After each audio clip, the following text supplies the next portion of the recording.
সকলকে নমস্কার জানিয়ে শুরু করছি আরেকটি নতুন ভিডিও টাইটেল আর থাম্বনেল দেখে নিশ্চয়ই বুঝতেই পেরেছো অন্য দিনের থেকে আজকের ভিডিওটা একটু অন্যরকম। আজকে সারাটা দিনে সোনাইকে আমি কি খাওয়ালাম সেটাই তোমাদের সঙ্গে শেয়ার করব। সত্যি কথা বলতে সারাটা দিনের কাজের মাঝে সবথেকে বড় চিন্তা ওর খাওয়া নিয়েই, কিভাবে খাবারটা ওকে সম্পূর্ণভাবে খাওয়াতে পারবো সেটা নিয়েই সারাটা দিন ভাবতে থাকি। এটা শুধুমাত্র যে আমার চিন্তা তা কিন্তু নয়, আমি জানি প্রতিটা মায়ের এই একই চিন্তা, খাবার খাওয়ানো নিয়েই যত বড় সমস্যা। সেই জন্য কিন্তু ও যেভাবে খাবারটা খেতে পছন্দ করে ওকে আমি সেভাবেই খাবারটা দেওয়ার চেষ্টা করি।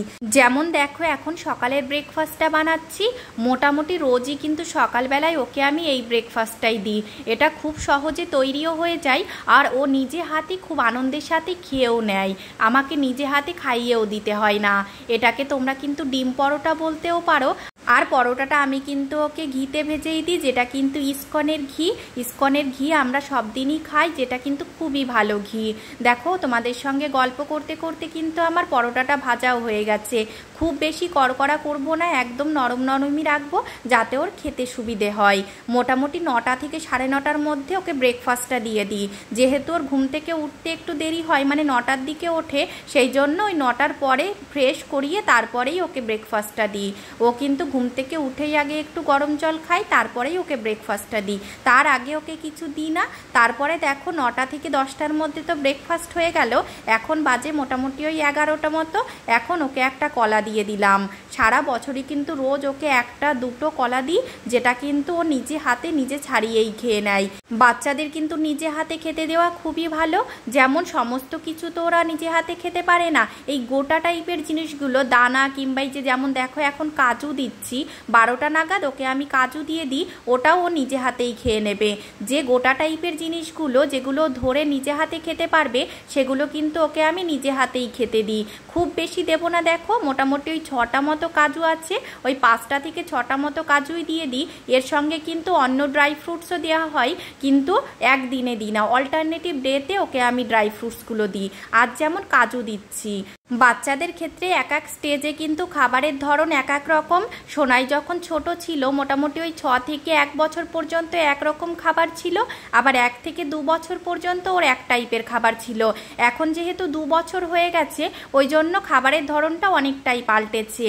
এখন কিন্তু ওর জন্য আলাদা করে আর কিছুই রান্না করি না, যেটা আমরা খাই। যেমন দেখো এখন দুপুরবেলায় মোটামুটি ওই 1টা থেকে 1:30টার মধ্যে ওকে আমি ভাত খাইয়ে দিই। তোমরা যারাই আমার ডেইলি ব্লগ ফলো করো তারা হয়তো এই কয়দিনে জেনেও যাবে যে সোনাইকে আমি ভাতের সঙ্গে মাছটাই কিন্তু বেশি দিই, মানে শিঙি মাছের কথা বলছি।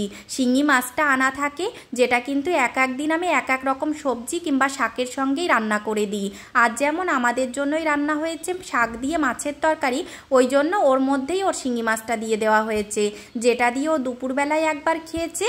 আর বিকালবেলায় ওই 4টে নাগাদ সোয়াবিনের যে তরকারিটা হয়েছিল সেই সোয়াবিনের তরকারি দিয়ে একবার ভাত খাইয়ে দিয়েছি। তাহলে তোমরা নিশ্চয়ই বুঝতেই পেরেছো মোটামুটি ওই 3 ঘন্টার গ্যাপে আমি ওকে ভারী খাবারটা দিই, আর তার মাঝে মাঝে 1 ঘন্টা পর পর কিছু হালকা কিছু। বাচ্চাদের কিন্তু 1 ঘন্টার মধ্যে অন্তত কিছু একটা খেতে হয়। 4টের পরে এখন কিন্তু মোটামুটি ওই 7টা 7:30টা মতো বাজে, 7টা 7:30টা নাগাদ ওকে আমি এখন করে দিচ্ছি বিট গাজরের একটা চিল্লা মতো। বিট গাজরটা কিন্তু সকলেরই খাওয়া খুব ভালো, যেহেতু ও খিচুড়িটা খেতে চায় না সেই জন্য কিন্তু বিট গাজরের একটা চিল্লা মতো বানিয়ে দিচ্ছি, যেটা কিন্তু খুব আনন্দের সাথে খেয়েও নেয়। আর সঙ্গে তোমাদের রেসিপিটাও শেয়ার করে দিলাম। কিছুই না, একটু বিট আর গাজর আর সঙ্গে নিয়েছি একটু পেঁয়াজ, সমস্ত কিছুর সঙ্গে টেস্টের জন্য একটু ম্যাগি মশলা দিয়েছি, আর আটা দিয়ে বাইন্ডিং করে অলিভ অয়েলে আমি এটাকে ভেজে দেব। নর্মাল তেল কিংবা নর্মাল সাদা তেল ওকে আমি দিই না, নর্মালি যে সর্ষের তেল হয় সেই সর্ষের তেল দিয়েই খাবারটা রান্না করি, মানে তরকারিটা, আর অন্য কিছু ঘি কিংবা অলিভ অয়েল দিয়েই দিই। যেমন দেখো এটাকে কিন্তু আমি ঢাকা দিয়ে বেশ ভালো করে সেদ্ধ করে তারপরে নরম করে বানিয়ে দেব।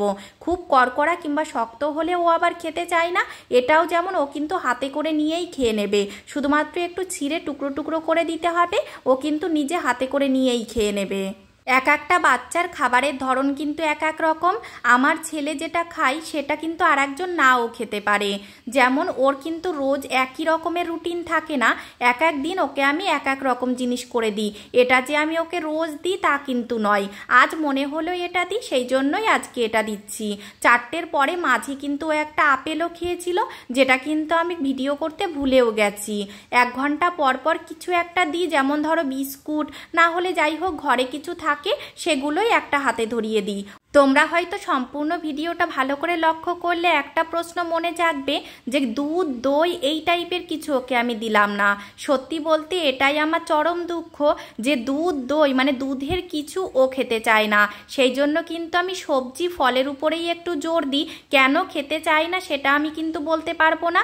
ও কিন্তু দুধ কিংবা সাদা টাইপের জিনিস দেখলে অটোমেটিক কেমন একটা বমি বমি ভাব করে। এটা যে কেন হয়েছে, আমরা কিন্তু সারা বছরই দুধ খাই, ও কিন্তু আমাদের দেখে কিন্তু নিজে থেকেই তৈরি করে নিয়েছে যে ওটা খাবে না। সেই জন্য ওকে আমি জোর করি না, তবে চেষ্টা করি মানে ওর সামনে প্রেজেন্ট করি। ও যদি না খেতে চায় তাহলে আর দিই না। তো যাই হোক, এখন দেখো রাতের খাবারে চলে এসেছি। মোটামুটি 10টা থেকে 10:30টার সময় ওকে আমি রাতের খাবারটা দিই, আর সেটা হচ্ছে রুটি। একটা রুটি সঙ্গে একটু বেশি করে সবজি, মানে সবজির ওপরেই আমি জোরটা দিই। যেহেতু রাতে আর দুধ খাবে না সেই জন্য একটা রুটির সঙ্গে একটু বেশি করে সবজি দিয়েই ওকে আমি খাইয়ে দেব। তো যাই হোক, রাতের খাবারের সঙ্গে সঙ্গেই আজকের ভিডিওটা শেষ করছি।